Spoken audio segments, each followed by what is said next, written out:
The war on Christmas must end. How dare we say Merry Christmas? How dare you say that? It offends me. Did you ever see Kamala Harris do that when she had that speech? She said, how dare you say Christmas? You've never seen it? No. Oh, my God. Okay, let's start with this because it's so crazy.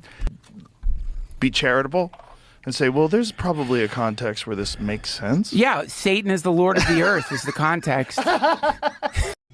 Can I share my liberal conspiracy theory with y'all really quick? But I just can't get this out of my head, and I have to share it with some other progressive, like-minded people like me and see what they think.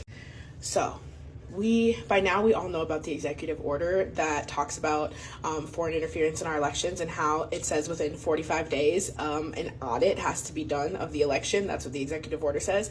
45 days from the election was December 20th, which coincidentally is the same day that Kamala Harris and Joe Biden canceled their Christmas plans to fly back to DC. So I think that's all very, very suspicious. But this is my actual conspiracy.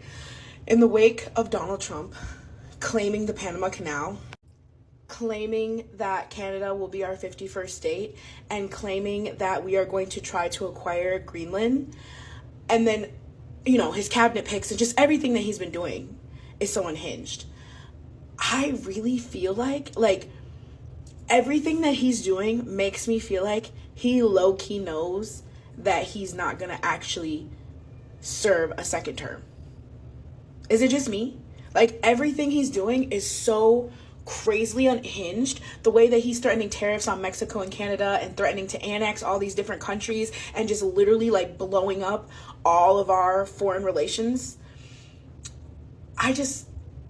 Something in me is this is too much of a clown show.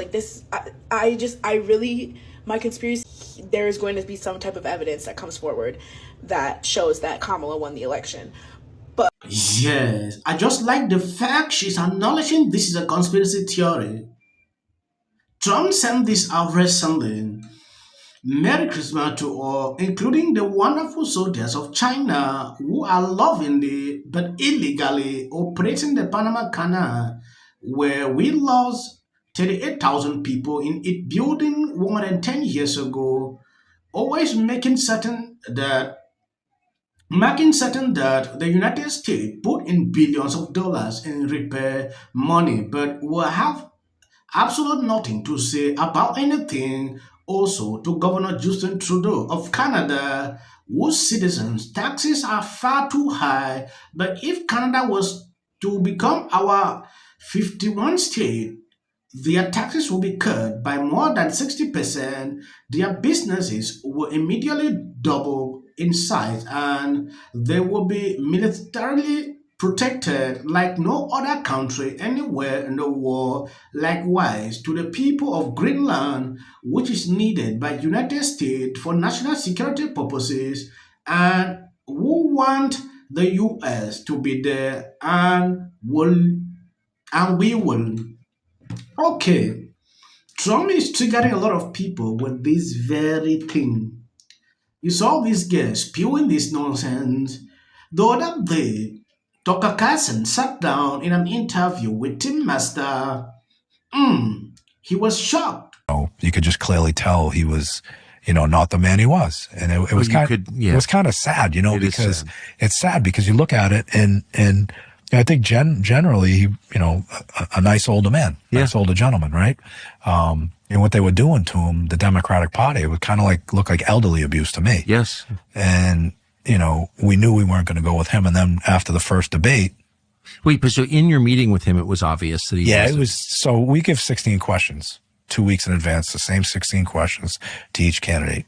So, RFK answered all 16 questions. Probably most of them didn't answer them how we would like them to answer them, but they answered them. Joe Biden came in and he answered 5 of them. Donald Trump answered all 16. And then when Biden drops out of the race, but prior to Biden dropping out of the race, he's in the race around June or May.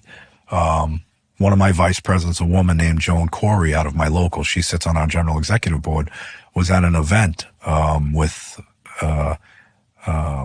Vice President Harris. And they're going through the line to get the picture, and Joan introduces herself to Vice President Harris. Says, "I'm Joan Corey. I'm on the General Executive Board for the Teamsters." She goes, "Teamsters? You better get on board. You better get on board. Better get on board soon." Says it to my vice president. To her face? To her face. So she comes back. We have the meeting the next day. Damn. And she tells me this. I thought I was arrogant. That's really arrogant. So she tells me this. So I call up Marty Walsh. He wasn't the Secretary of Labor, but, he was pushing hard for us to make the endorsement. I'm like, let me ask you a question, Marty. Excuse my French. Who does this lady think she is? Like, if I want to support from any organization, I am not going to point my finger in someone's face and say, you better get on board or else. But that's the attitude of this whole party. The union boss declined to endorse Harris or Trump in November. He pointed out that he is being given a platform at the Republican convention, but not at the Democratic conventions. O'Brien pulled many of the Democrat skeleton out of the closet in the interview with Carson, describing an arrogant Democrat nominee, pushing them to step in line. This is a mistake these people put out, and it haunted them the way they never thought. At a certain point, when I look at that terrible mistake they made, I was like, is Kamala even following the rules that govern campaign? Because I don't understand. How can you say, oh, without you, she was confident that she's going to defeat Trump. I was amazed when the president's speaking a lot when he was on the campaign trail. What do you do? And it drives people crazy, but they just say, new audience, I got to give the same message every single time. And sometimes you carry the message and you go, wow, it's the same speech. Since the president won, he's putting new things into all his remarks, whether it's the Patriot Awards or what we saw yesterday in front of Charlie Kirk's group. Yeah. I think part of it is like when you're running for office, you want to be very consistent and tell people this is what I'm going to do. Now he's won. It's not like he's making some giant crazy turn here. He's just trying to maybe put some meat on the bones of what the agenda is going to be now that he's got the power soon of governance. So he's talking about an Iron Dome for the country. I want Greenland from Denmark. And by the way, I want the Panama Canal. So I asked the brain room about the Panama Canal. They say there's no proof that China owns any portion of it. We use 72% of all traffic is American, and the prices did go up 15%, nearly $5 billion over the last year. But they say it's because of low water levels, and they have to slow down the amount of traffic that goes through. But you know what? Rattle their cage. Make them justify it. And let's see if we can get those prices down. After all, we are a frequent customer. I do think part of this, though, is national security. You think of Greenland, for example. The Arctic is a major, I think, battle area for the future in terms of who controls the Arctic. And I think the same applies to the Panama Canal. China may not control it, but they, my understanding is, have some very strategic interests in that area. So part of this, I think, is Trump starting a negotiation with, we want the whole thing back. And then the Panamanians might say, well, hang on, no, but let's have this conversation. Trump just announced yesterday his ambassador to Denmark, which owns Greenland. Can you imagine having that job now or being the ambassador to Panama? You're going to have a busy opening few weeks here. I think it's one. Yes, to be truthful, when Tom was doing campaigns throughout, I never thought there would be a day I'll be hearing this. I'm sure. Like Canada, now Panama, a lot of things are just coming in new.